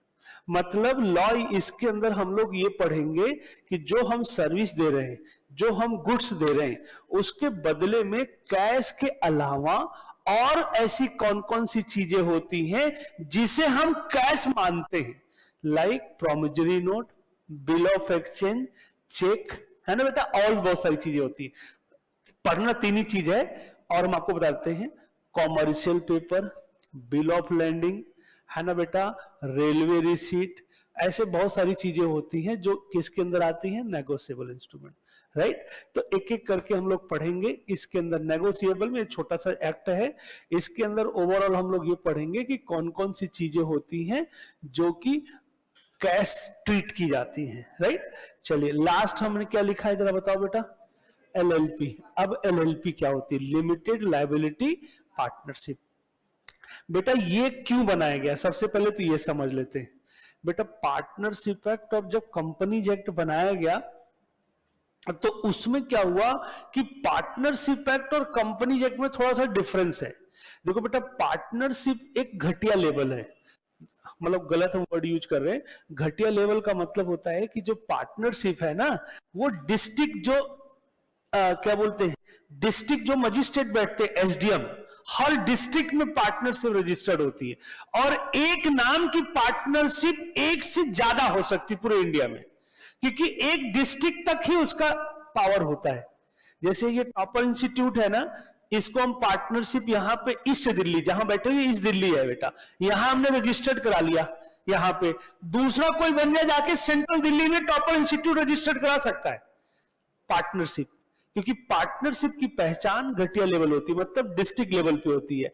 एक नाम हम हर डिस्ट्रिक्ट में रजिस्टर करा सकते हैं, दूसरा कोई उसका बेनिफिट ले सकता है। और पार्टनरशिप बनाने के लिए इंडियन सिटीजन और इंडियन रेजिडेंट होना चाहिए, लेकिन कंपनी में ऐसा नहीं है। कंपनी में एक नाम आपने रजिस्टर्ड कर लिया तो पूरे इंडिया में अब उस नाम से दूसरी कंपनी नहीं बन सकती, ये खासियत होती। मतलब कंपनी जो वर्ड है वो सेंट्रलाइज है और पार्टनरशिप जो है वो घटिया है, डिस्ट्रिक्ट लेवल, स्टेट भी नहीं है, डिस्ट्रिक्ट लेवल का है। ओके बेटा, दूसरी डिफरेंस क्या होता है? कंपनी में किसी हम फॉरेनर को भी मेंबर बना सकते हैं, है ना? ओके, लेकिन एक बंदा इंडियन होना चाहिए। लेकिन पार्टनरशिप में वही लोग पार्टनर बनेंगे जो क्या होंगे? केवल इंडियन रेजिडेंट होंगे। फर्क है ना बेटा? तो ये सब देखते हुए गवर्नमेंट ने एक कानून बनाया। कानून इसलिए बनाया बेटा, जैसे आप लोग सीए बन जाते हैं, प्रोफेशनल जो होते हैं, डॉक्टर, सीए, अच्छे अच्छे जो प्रोफेशनल इंजीनियर, ये लोग बेटा जो टॉप लेवल के होते हैं, रैंकर होते हैं, वो इंडिया में कभी नहीं रुकते। क्यों? क्योंकि उनको उतना पैसा नहीं मिलता। आपके भी बहुत सारे लोग होंगे, क्यों? उनको लगता है कि भाई इंडिया में ज्यादा एम्प्लॉयमेंट है नहीं, इतना में पैसा मिलेगा नहीं, वो लोग बाहर चले जाते दूसरी कंट्री और वहां पे जॉब करते हैं। तो गवर्नमेंट ने 2008 में ये एनालिसिस किया कि जब हमारे अच्छे लोग, जो पढ़े लिखे, जो अच्छे प्रोफेशनल्स हैं, जब वो बाहर चले जाएंगे तो यहां कौन मैनेज करेगा? तो गवर्नमेंट ने एक स्कीम निकाली कि भाई अब एलएलपी का एक नया कॉन्सेप्ट निकाला कि आप यहां पे पार्टनरशिप पार्टनरशिप स्टार्ट कर सकते हैं। पार्टनरशिप, एक तो ये पार्टनरशिप एक एलएलपी के अकॉर्डिंग लिमिटेड लायबिलिटी स्टार्ट कर सकते हैं और फॉरेनर को भी आप एज ए क्या बना सकते हैं बेटा, पार्टनर। अब दोनों में फर्क है। लिमिटेड लायबिलिटी पार्टनरशिप में जो पार्टनर होंगे उनकी लायबिलिटी क्या होगी, लिमिटेड होगी। लिमिटेड का मतलब बिजनेस में लॉस हो गया तो वो घर से पैसा ला करके नहीं देंगे, लेकिन पार्टनरशिप में घर से पैसा ला करके देना पड़े। मतलब जो एलएलपी है वो कंपनी जेड के कुछ कॉन्सेप्ट को लिया गया, कुछ पार्टनरशिप के कॉन्सेप्ट को लेकर के नया कानून बना दिया गया जिसे आज हम क्या बोलते हैं, एलएलपी। लेकिन एलएलपी में थोड़ा रिस्ट्रिक्शन है, हम मैन्युफैक्चरिंग एक्टिविटीज नहीं कर सकते। मैन्युफैक्चरिंग समझते हो ना, कोई गुड्स बना करके हम बेचना चाहते हैं तो हम एलएलपी बना के नहीं कर सकते। एलएलपी में या तो ट्रेडिंग होगा, ट्रेडिंग का मतलब गुड्स खरीदना और आगे बेच देना, या प्रोफेशन, जैसे हम लोग कंसल्टेंसी दें, ऑक्यूपेशन मतलब सर्विस दे, इस तरह का काम हो सकता है, राइट। तो देखा जाए तो हमने क्या बताया बेटा, एलएलपी का मतलब होता है कि पार्टनरशिप कंपनी के एक कॉम्बिनेशन मिक्स करके एक कानून बनाना for the purpose to the professional. किसके लिए बेटा, प्रोफेशनल के लिए, राइट। तो ये तो हमने आपको सिलेबस के बारे में बता दिया कि देखो बेटा आपका जो सिलेबस है ये सिलेबस है क्या। अब हम आपको ये बताने जा रहे हैं, क्योंकि बिना उसके कुछ नहीं होता, कि जो एग्जाम में क्वेश्चंस आएंगे, कौन सा क्वेश्चन कितने मार्क्स का आएगा वो तो हमने लिख ही दिया है, लेकिन जो क्वेश्चन का पैटर्न होगा वो कैसे आएगा, जो पेपर आएगा वो राइट ना, वो कैसा होगा। पहले क्वेश्चन में कौन से एक्ट से क्वेश्चन पूछा जाएगा, कितने मार्क्स का होगा, इससे आप प्लानिंग कर सकते हो। जैसे हमें 6 एक्ट पढ़ने और इंडियन रेगुलेटरी फ्रेमवर्क, तो हम कौन सा एक्ट छोड़ भी सकते हैं, समझ गए ना, उसे पढ़ने की जरूरत नहीं है, क्योंकि 6 में से एक क्वेश्चन ऑप्शनल रहता है। 6 में से पहला क्वेश्चन कंपलसरी अभी लिखवाने जा रहे हैं बेटा, और रेस्ट में से कितने करने होते हैं हमें, 4। एक पहला कर लिया 20 नंबर का, 4 और करने होते, 5 क्वेश्चन में 4 करने होते, तो कौन एक क्वेश्चन हम किसको छोड़ सकते हैं। अब एक ही क्वेश्चन ऐसा होता है जिसमें दोनों एक्ट आ जाते हैं, मतलब ये प्लानिंग की बात कर रहे हैं। अब हम आपको सिलेबस के बारे में बता रहे हैं कि जो आपका क्वेश्चन जो आएगा, पैटर्न आएगा, जो क्वेश्चन का पैटर्न होगा वो कैसे होगा, कैसे कैसे क्वेश्चन आता है। पहले क्वेश्चन में किससे रिलेटेड पूछा जाएगा, दूसरे में किससे पूछा जाएगा, तीसरे में किससे पूछा जाएगा, ये बताने जा रहे हैं, राइट। क्योंकि जब तक ये आपको एनालिसिस नहीं होगा, पढ़ने से कोई बात नहीं। लेबर की तरफ पढ़ करके कभी नहीं पास हो सकते बेटा। देखो ये सीए प्रोफेशनल एग्जाम है, इसमें आपको स्किल अपनी यूज करनी होती है। मतलब लेबर की तरह नहीं, ये भी पढ़ ले, ये भी पढ़ ले, ये भी पढ़ ले, आएगा कुछ नहीं। मतलब प्लानिंग से पढ़ेंगे कि भाई ये चीज पढ़ेंगे, यहां ऐसे ये क्वेश्चन इससे आएगा, ऐसे आएगा। लिखिए, अब हम आपको एक बार बताते हैं। हाँ बेटा चलिए लिखिए, और पहले कुछ पूछना है तो पूछो बेटा, फिर हम आपको बताते हैं।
देखो बेटा क्वेश्चन नंबर जो फर्स्ट है वो कितने पार्ट में आएगा, 3 पार्ट में, ए बी सी करके आएगा, जिसमें कि जो क्वेश्चन नंबर फर्स्ट ए आएगा वो एकदम फिक्स है, किससे आएगा, इंडियन कॉन्ट्रैक्ट एक्ट से, राइट ना। और किस तरह का क्वेश्चन आएगा, केस स्टडी, अभी बताएंगे केस स्टडी क्या होता है। ओके, सेकेंड जो पार्ट आएगा क्वेश्चन नंबर फर्स्ट का बी पार्ट आएगा, वो किससे आएगा, इंडियन कॉन्ट्रैक्ट एक्ट से, सॉरी इंडियन कंपनीज एक्ट से आएगा। कितने मार्क्स का आएगा, 7 नंबर का आएगा।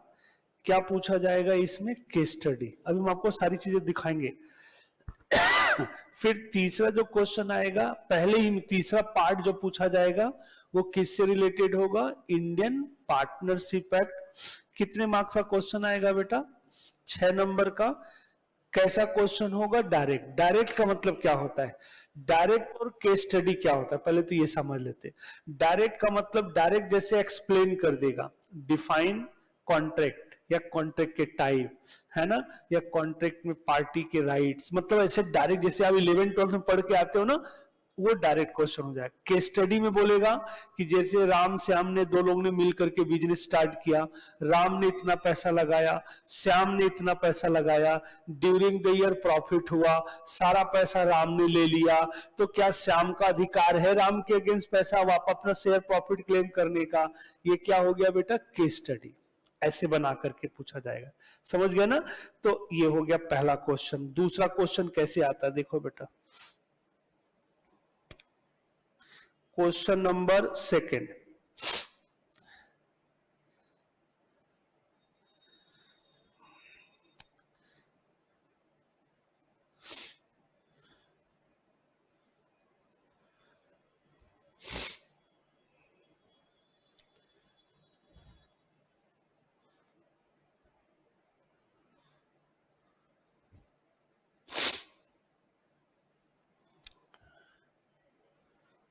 एलएलपी।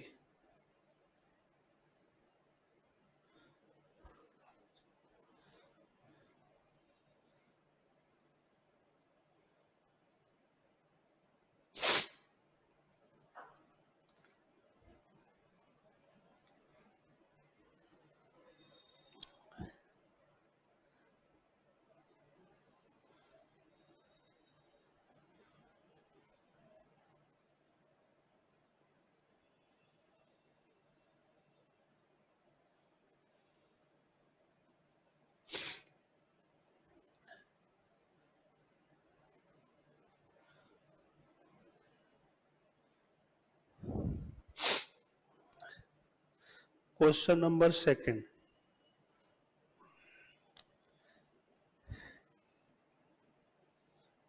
थर्ड,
क्वेश्चन नंबर 4, अभी हम अच्छी तरह से बताएंगे बेटा।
अब देखो बेटा प्लानिंग, अभी लिख लो फिर बताते हैं।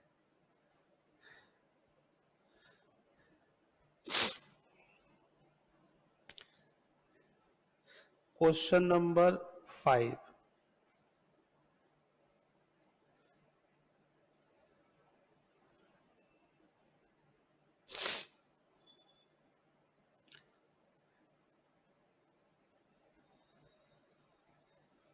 इंडियन पार्टनरशिप एक्ट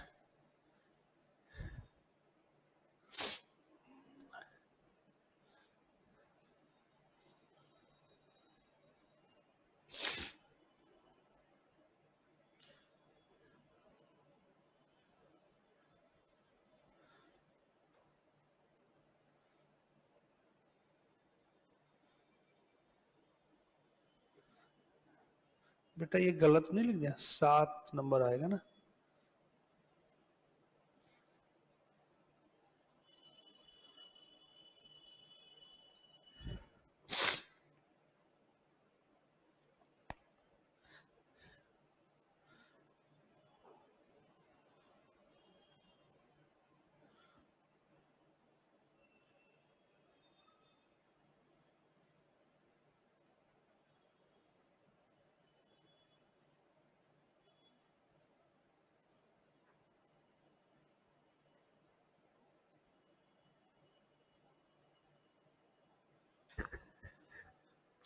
एक लास्ट क्वेश्चन,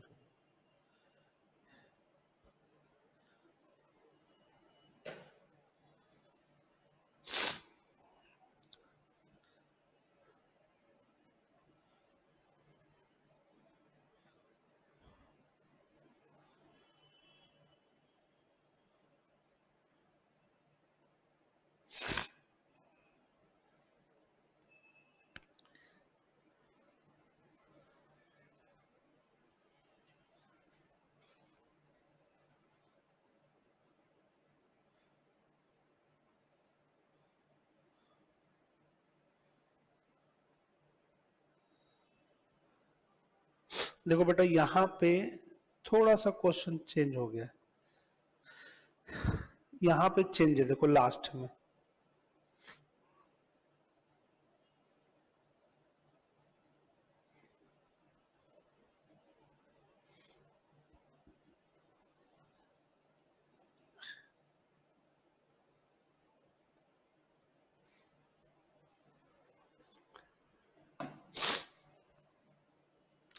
जोड़ो, लिखो बेटा फिर समझाते हैं।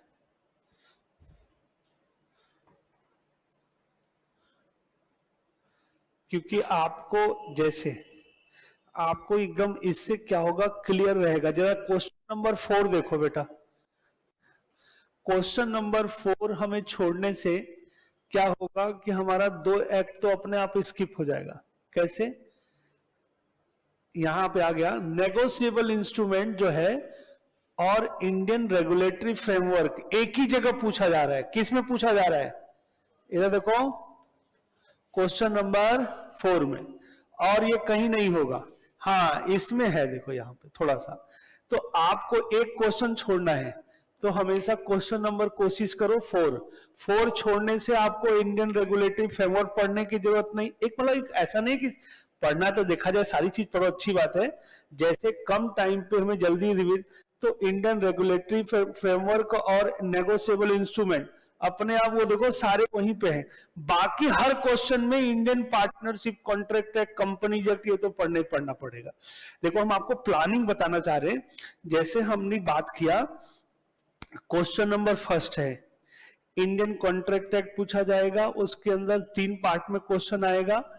अच्छा 3 पार्ट में क्वेश्चन आएगा। अच्छा अब आपके दिमाग में ये चल रहा होगा कि क्या सर 7 नंबर, अच्छा देखो बेटा हर क्वेश्चन में 7 7 6 होगा, लास्ट वाले में चेंज है। लास्ट वाला जो क्वेश्चन होगा 7 6 7 होगा। अब मैं ये बताना चाह रहा हूं कि क्या 7 नंबर का सिंगल एक क्वेश्चन आएगा? ऐसा कोई जरूरी नहीं है। एक 4 नंबर का, एक 3 नंबर का आ सकता है ना बेटा, या एक 5 नंबर का, एक 2 नंबर का आ सकता है, या आपकी किस्मत बढ़िया रही तो पूरा 7 नंबर का दे देगा। ये डिपेंड करता है, ऐसा कुछ नहीं है। तो अब हम आपको ये बताना चाहते हैं कि देखो बेटा, आपको टोटल जो क्वेश्चंस आएगा, टोटल क्वेश्चन कितने आएंगे बेटा, 6।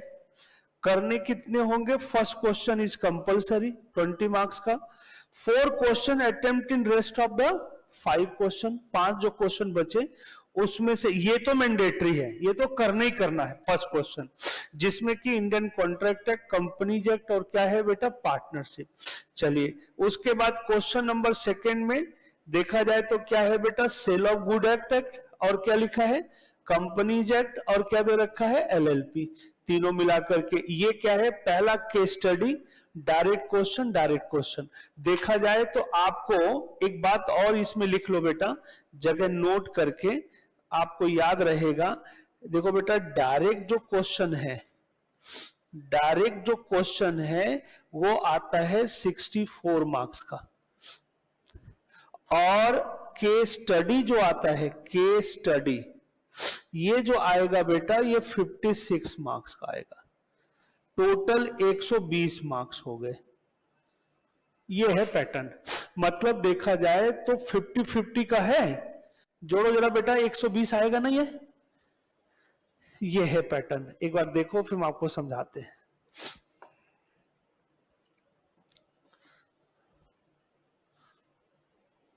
मतलब आपको ये प्लानिंग करके चलना पड़ेगा कि क्वेश्चन, हर क्वेश्चन एकदम फिक्स है, किस क्वेश्चन में किस एक्ट से किस ऑर्डर पे पूछा जाएगा, एकदम फिक्स है पेपर। अब ये प्लानिंग आपकी ड्यूटी है कि आप कैसे पढ़ते हो इसको, राइट।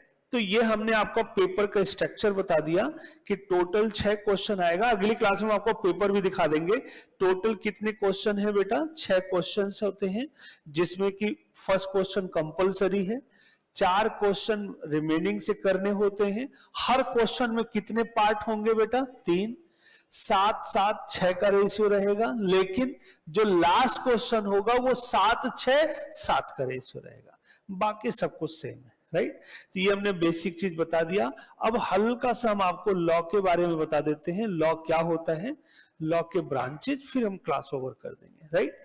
एक बार देख लो बेटा, कुछ प्रॉब्लम है तो पूछो। ये मतलब ये माइंड में रहेगा आपके, तो आप आगे जाकर के इसको अच्छी तरह से प्लानिंग कर सकते, कैसे कैसे हमें पढ़ना है, कौन सा क्वेश्चन कहां पे आएगा, हमें पहले से फिक्स है, हमें सब कुछ पता है। हटा दें बेटा, हाँ बेटा, आगे नहीं बात, 6 क्वेश्चन में एक क्वेश्चन ऑप्शनल नहीं है, तो 120 नंबर नहीं हुआ बच्चे। 20-20 नंबर के जब 6 क्वेश्चन मानेंगे तभी एक क्वेश्चन आप छोड़ोगे ना, तो 100 नंबर का हुआ। और पूछो बेटा। चलिए अब नेक्स्ट बात करते हैं।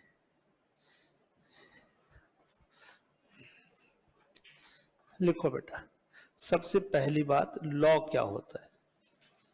अभी बेसिक चीज बता रहे हैं हम। लिखो बेटा,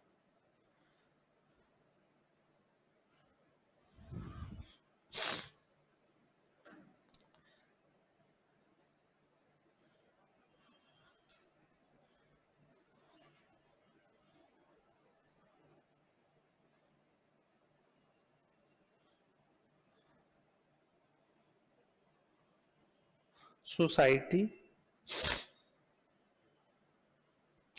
कल्चर या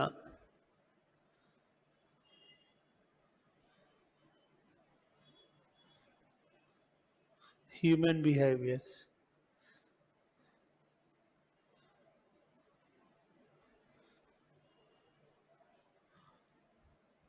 ब्रांचेस का मतलब होता है type,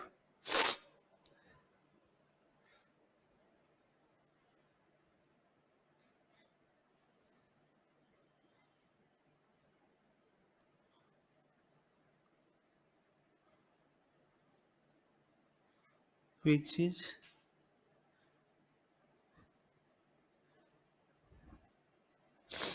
describe rights and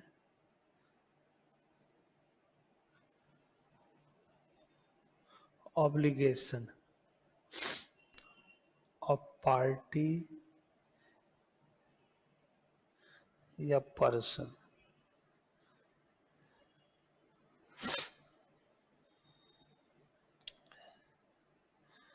rights and obligation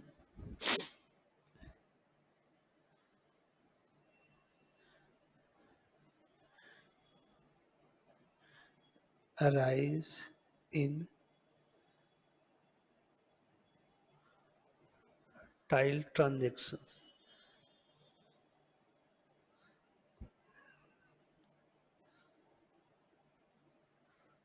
या स्टेटस ऑफ लॉ। लिखो बेटा,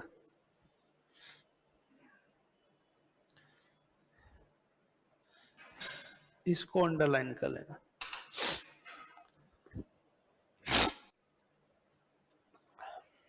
स्टेटस ऑफ लॉ,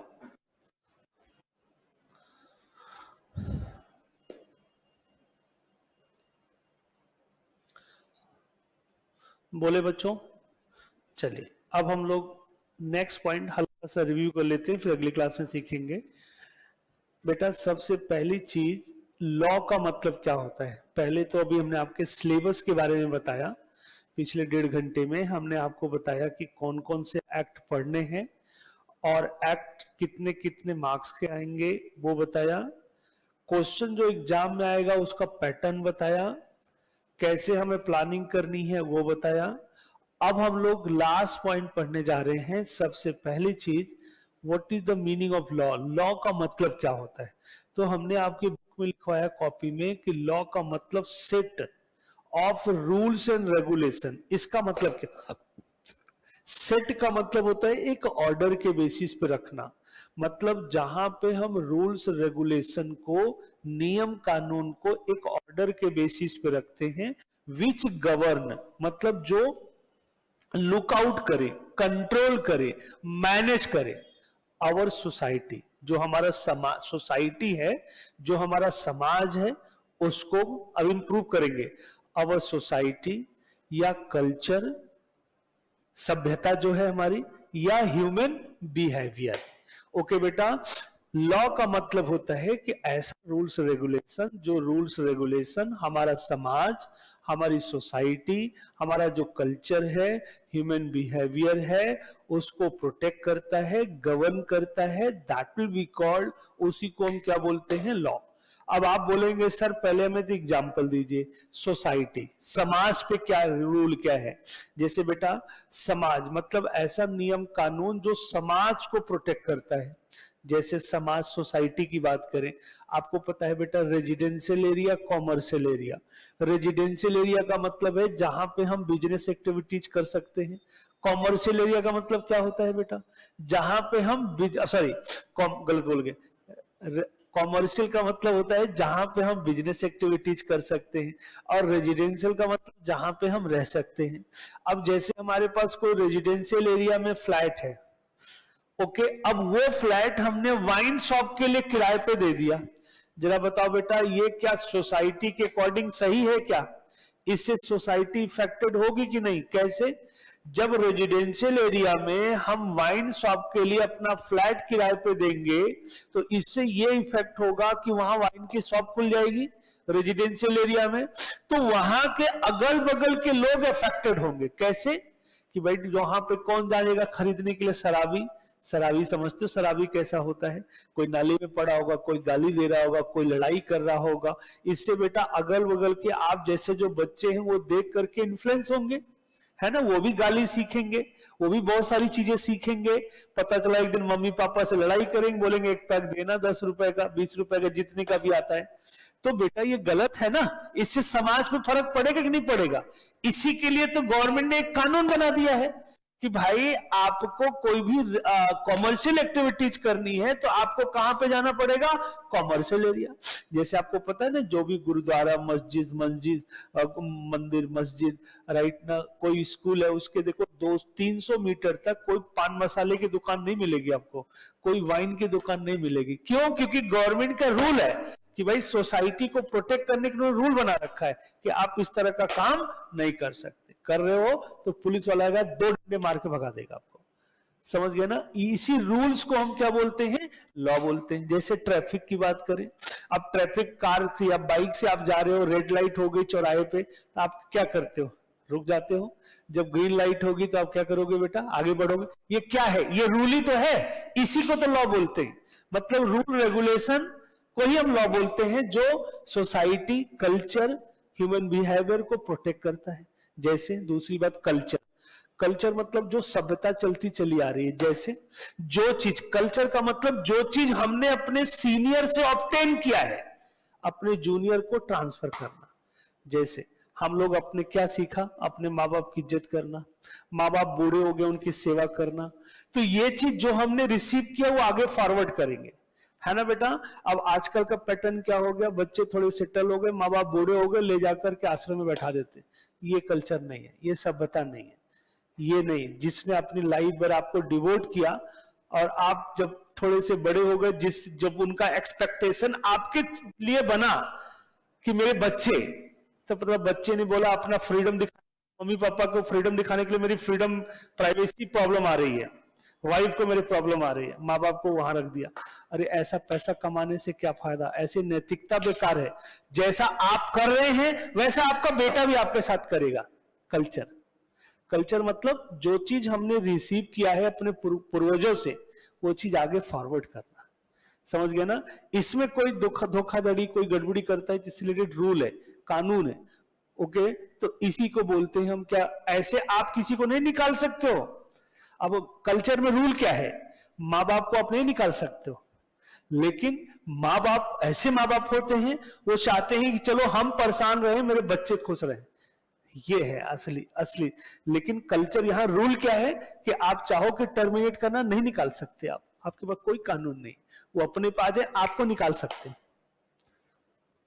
समझ गए ना? और ये भी मत सोचो कि उनके पास कोई प्रॉपर्टी नहीं, कुछ नहीं है तो आप उनको निकाल दोगे, कभी नहीं निकाल सकते। जब तक वो जिंदा तब तक आपको लॉ ये बोलता है आप उनको देखरेख करेंगे, है ना? लेकिन माँ बाप ही खुद निकल जाते हैं कि कोई नहीं बेटा तुम खुश रहो, खुश रहो, मैं कहीं चला जाऊंगा, मैं जैसे भी सही हूं। ये है नैतिकता, तो इसी को लॉ बोलते हैं, राइट ना? दूसरी बात, तीसरी बात हमने क्या? Human behaviour. बेटा हम बार बार आपको बेटा बेटा बोल रहे हैं, रिस्पेक्ट देंगे तभी रिस्पेक्ट मिलेगा। हम रे करके बात करेंगे, क्या रे, तेरे रे, मेरे करेंगे, तो आप हो सकता है कुछ ना बोलो, लेकिन आपकी जो रिस्पेक्ट है वो मेरे प्रति घट जाएगी।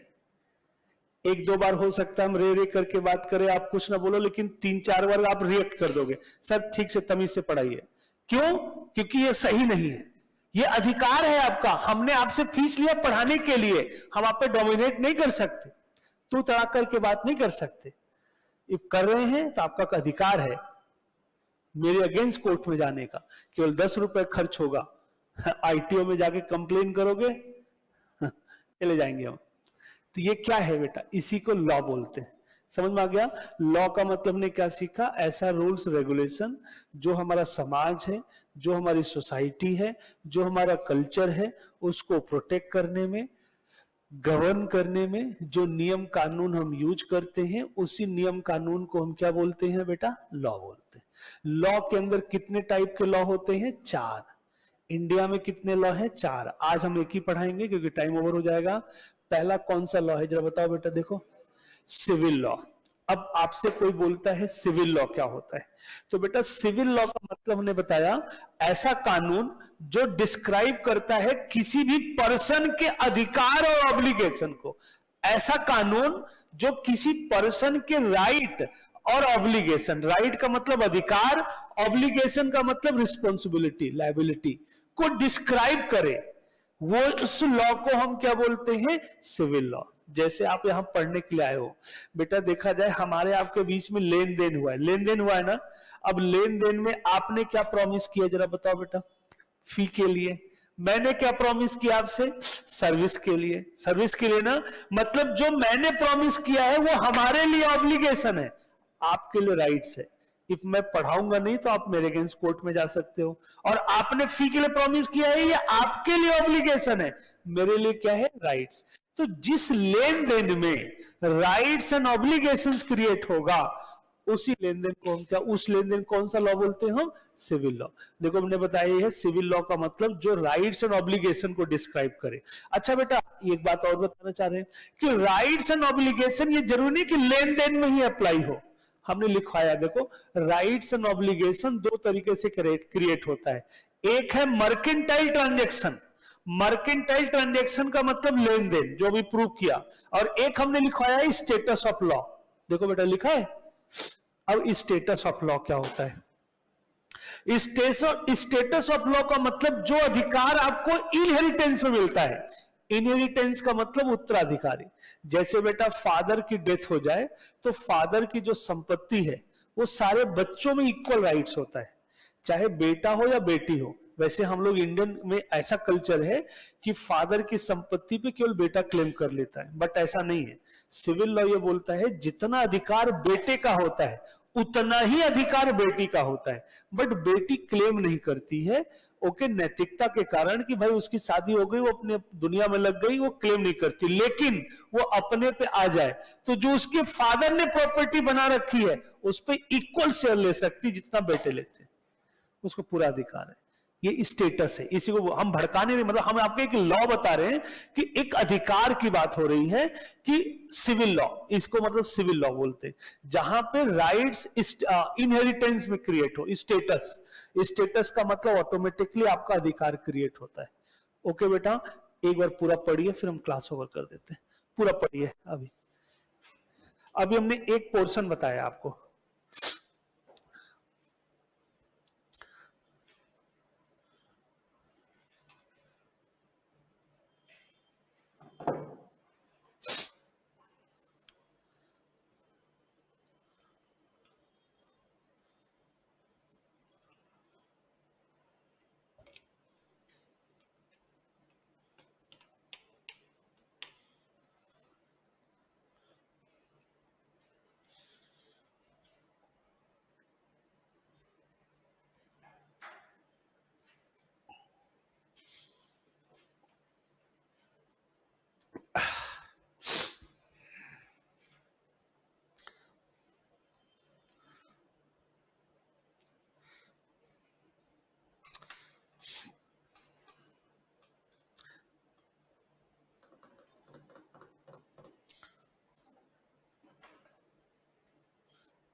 देखिए बेटा आज हमने क्या पढ़ाया, पूरा पढ़ा करके रिवाइज करके क्लास ओवर करते। आज हमने आपको केवल आपके सिलेबस के बारे में डिस्कस किया। सबसे पहली बात ये बताई कि आपका जो सिलेबस है इसके अंदर क्या क्या पढ़ना है। पहला इंडियन रेगुलेटरी फ्रेमवर्क पढ़ना है, 6 नंबर का आएगा, देख लो आपके सामने हमने अभी स्ट्रक्चर ही बता दिया। फिर हमने बताया इंडियन कॉन्ट्रैक्ट एक्ट पढ़ना है जो कि 30 से 35 नंबर के बीच में आता है। एग्जैक्टली आप देख लेना 32 नंबर का आता है। इसमें हमने लिखवाया जो चार्ट 32 मार्क्स आएगा जोड़ने पे। फिर इसके बाद तीसरी बात बताई Indian sale of good act. चौथी चीज पढ़नी है बेटा इंडियन पार्टनरशिप एक्ट। पांचवी चीज कंपनीज। छठी चीज क्या है, पार्टनरशिप, नेगोशिएबल इंस्ट्रूमेंट एक्ट। ये सब हम लोग को पढ़ने हैं, टोटल 100 नंबर के। फिर हमने पेपर का पैटर्न बताया कि टोटल जो मार्क्स है बेटा वो 120 नंबर के क्वेश्चन आएंगे, 6 क्वेश्चन आएंगे 20-20 नंबर के, जिसमें कि आपको करने कितने हैं बेटा, फर्स्ट क्वेश्चन मैंडेटरी होगा, रेस्ट 5 में से कोई 4 करने होंगे। कौन से क्वेश्चन करने ये आप सिलेक्ट कर लेंगे, हमने आपको एक्ट वाइज बता दिए कि कैसे कैसे पढ़ना। फिर हमने बताया कि जो क्वेश्चन के अंदर दो तरह के क्वेश्चंस होंगे, एक होता है डायरेक्ट क्वेश्चन, डायरेक्ट बोलेगा एक्सप्लेन करो, डिफाइन करो, है ना, थ्योरी की लैंग्वेज में। एक होता है case study, case study Ram Shyam Ghanshyam के नाम पे ऐसे बनाएगा और बोलेगा इनका बताओ ये। ओके, चलिए केस स्टडी हो गया। फिर बेटा हमने स्टार्ट किया लॉ के बारे में बताने की कोशिश की कि लॉ का मतलब क्या होता है। लॉ का मतलब होता है रूल रेगुलेशन को सेट करना, जिससे जो हमारा समाज है, सोसाइटी है, कल्चर है, उसको गवर्न किया जाए, प्रोटेक्ट किया जाए, that will be called law. फिर बेटा हमने बताया लॉ इंडिया के अंदर कितने तरह के लॉ हैं, 4। कौन कौन से लॉ हैं बेटा, civil law, criminal law, fundamental law और एडमिनिस्ट्रेटिव लॉ। अभी पढ़ेंगे, अगली क्लास में पढ़ेंगे, अब टेंशन मत लेना। फिर हमने बताया बेटा सिविल लॉ। सिविल लॉ का मतलब जो कानून क्या डिस्क्राइब करता है, राइट्स एंड ऑब्लिगेशन, किसी भी पार्टी के अधिकार को और ऑब्लिगेशन को डिस्क्राइब करता है, that will be called civil law. फिर हमने बताया कि राइट्स एंड ऑब्लिगेशन दो तरह से डिफाइन होते हैं, एक लेन देन में, लेन देन हमने बताया था ना, गुड्स सर्विस और प्रॉपर्टी से रिलेटेड होता है लेन देन में, या दूसरा क्या हमने बताया, स्टेटस ऑफ लॉ, जहां पे इनहेरिटेंस में कोई अधिकार राइज होता है। ओके बेटा, आज हमने यहां तक पढ़ाया, अगली क्लास में हम लोग आगे बढ़ेंगे। हमारा नंबर लिखना चाहते हो तो लिख सकते हो बेटा, लिख लो 9873197307। कोई भी है जी, कोई भी प्रॉब्लम है XYZ, आप विदाउट हेजिटेशन हमसे डिस्कस कर सकते।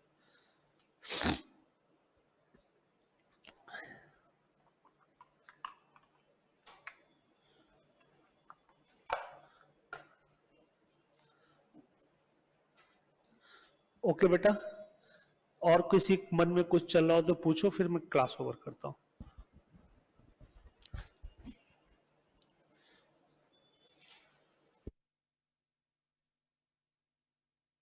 पूछना है? अब 10-20 मिनट सॉरी आधे घंटे रेस्ट ले लो, फिर उसके बाद क्लास स्टार्ट होगी, है ना।